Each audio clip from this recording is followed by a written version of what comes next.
Good morning, everybody. My name is Jibikeoluwa Faborode, and I'm a Rotary Peace Fellow from Nigeria. I'm also in the Masters in International Development Policy at Duke, just like Sakina. And today, I'm here to talk about how and why to advance women's political leadership for inclusive governance and peace in Africa. First, I want you to look at this not-so-perfect family photo of African heads of state when President Biden hosted the US Leaders Africa Summit. Can anybody tell me what's wrong or what's not perfect about this photo? One person? Exactly. There's just one woman, and you actually have to look really well to find her in the midst of 40-plus men. So, on that note, there are 2 out of 54 African heads of state who are women. The presidents of Ethiopia and Tanzania. And in that photo, from just before the president of Tanzania was there. And so, there's the gender equity gap when it comes to looking at the heads of state alone in Africa. But Africa is not alone in this journey, because even in the United States, you've never had a female president as well. Only in 2020 did you elect the first female vice president, Kamala Harris. And she's currently on tour. She just took a photo with one of the 2 African women leaders. And so we can see that progress is starting to take shape. And progress is also happening across different spheres of society, in business, politics, and even at the community level. However, at the current rate of progress, according to the UN Women, global gender equity will not be achieved for another 130 years. Can you just imagine that? Well, so we know that gender inequality persists across board, across all spheres of society. And it has far-reaching consequences on getting broader social equity and sort of sustainable growth. But why do I say this? When it comes to the population, women make 50% of most societies. Yet, in most decision-making rooms, they're missing, they're not represented. What is the cost of this? It's so difficult for you to even begin to put a number or explain those costs because data has been lacking for so many years. However, certain organizations are trying to at least put a value to help people understand, at least internalize those costs to say, this is what it costs. So we have some of those things, but there are also so many other social costs that you can't really quantify. In terms of dividends, we know that if we close the gender gap in the employment or labor market alone, there is an increase in economic output by about 35%, according to the IMF. So, how about if women are able to get into positions of leadership to ensure that more women can also get into the job market? This is just in one sphere. There's so many other dividends. However, it's not just about women. When we say that getting women into decision-making places to achieve greater gender equity, it holds benefits for the entire society. According to the UN Women, women's equal participation and leadership in political office and public life are essential to achieving the Sustainable Development Goals by 2030. So think 130 years, 2030. We need to do something. It's also according to data, research that has been done across different countries, including in India, where Sakina has spoken about, that gender-inclusive leadership plays a role when women are able to be part of systems that propose structural reforms that have a distributive agenda, that address structural inequalities, and that provide safety nets, ensure service delivery that reaches every sphere of society. Again, all of this is geared towards achieving the Sustainable Development Goals, which includes peace and governance in an inclusive way. So just to give an example, many women have been part of processes, who have even led those processes when it came to critical moments of crises and transformation. And you have a couple of them on this slide, from Liberia, the war in Liberia, to the US to the China and Taiwan tensions, and so many other things, COVID-19. But I want to really spotlight Ngozi Okonjo-Iweala, who is currently the Director General of the World Trade Organization. She's Nigerian, just like me, so maybe that's where I'm seeing the bias. But she served in Nigeria as a former minister, where she helped to negotiate debt relief that then was able to at least free up more resources to do a lot of good. Also, unveiling corruption, like Sakina said, that really eats away from the resources that really should be going into developing our country and reaching all those people at the last mile. So today, I'm really talking about how to get more women, especially African women, elected into political offices.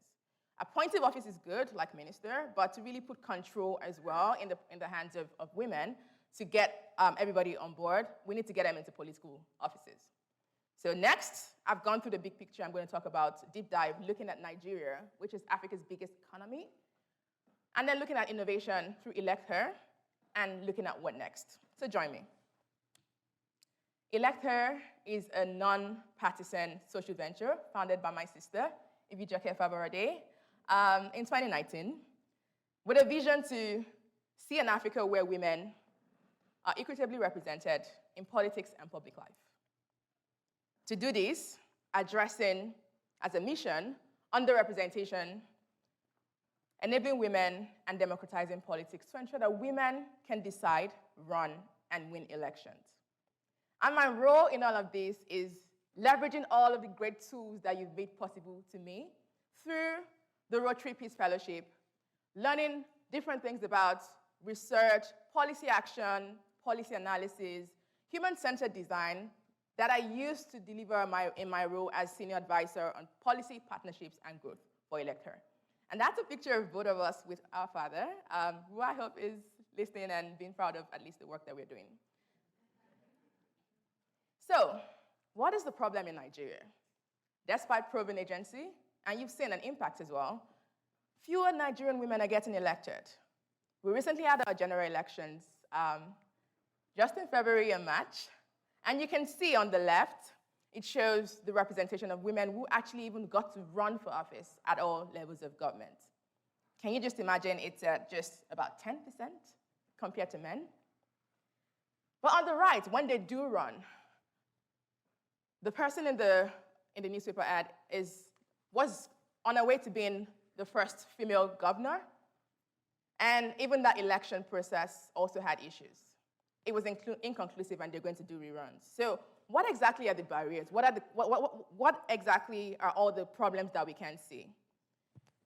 So we decided to reframe the problem using human-centered design to really understand the key challenges that women face across board when they're in the electoral journeys. At the top, we see that there are few women getting into office, but what's beneath? What are the demand, supply, and enabling environment constraints that we need to unblock or unlock for these women to really win?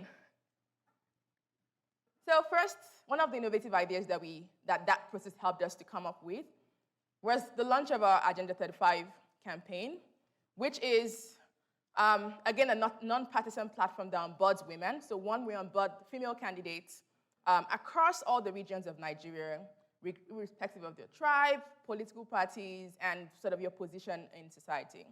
And we covered different geopolitical zones, 8 in number, 3 at the federal level, 4 at the state level, and 1 at the local government level. Just pilot, let's even learn with these people.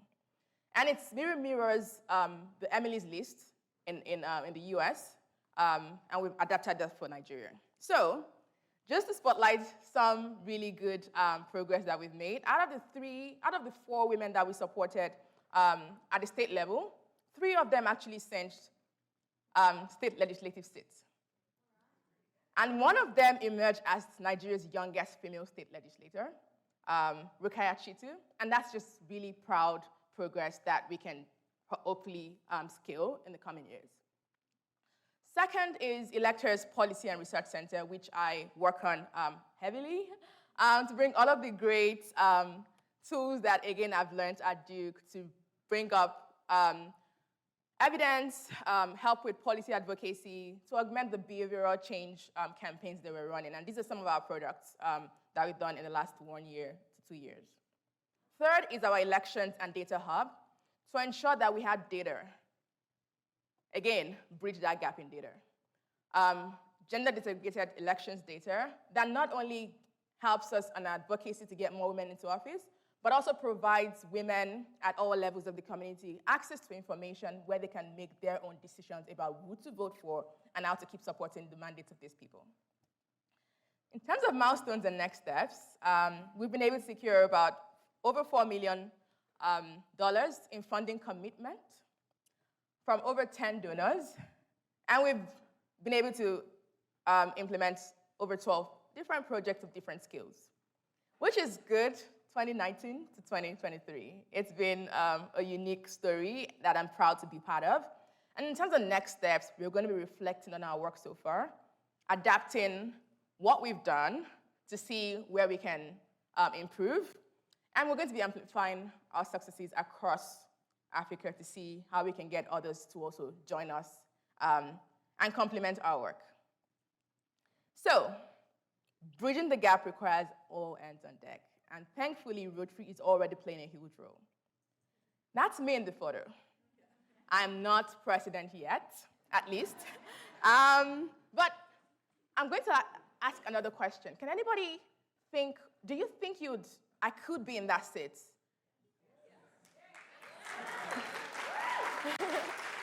Thank you for the vote of confidence. And I just wish it was that easy, just going by this and I'll be in that seat. I've run for office in the non-political setting, and I know how hard it is. And maybe my colleague Simon will also share a story. He's campaigning for office in Ghana as well. It's hard, and that's why these brave women that we've supported, I'm super proud of their progress. So much needs to be done, so much needs to be unlocked for them to ensure that it not only serves them, but it serves the entire community, and most importantly, those at the very bottom that needs to be lifted out of poverty. So I'm doing my part to ensure that I'm helping women get their rights, because according to the Constitution, at least in Nigeria, you have a right to vote, and you also have a right to be voted for. So at that very first level, we're at least moving that. And thank you so much for empowering me. Through me, you're already empowering other women. So thank you. On that very last note, I really thank you so much. I want to leave you with these words by Ellen Sirleaf Johnson, Africa's first democratically elected female president in Liberia. She says, "To girls and women everywhere, I issue a simple invitation. My sisters, my daughters, my friends, find your voice." And I hope that everyone in this room, I implore you to find your voice and help others find their voices as well. Thank you so much.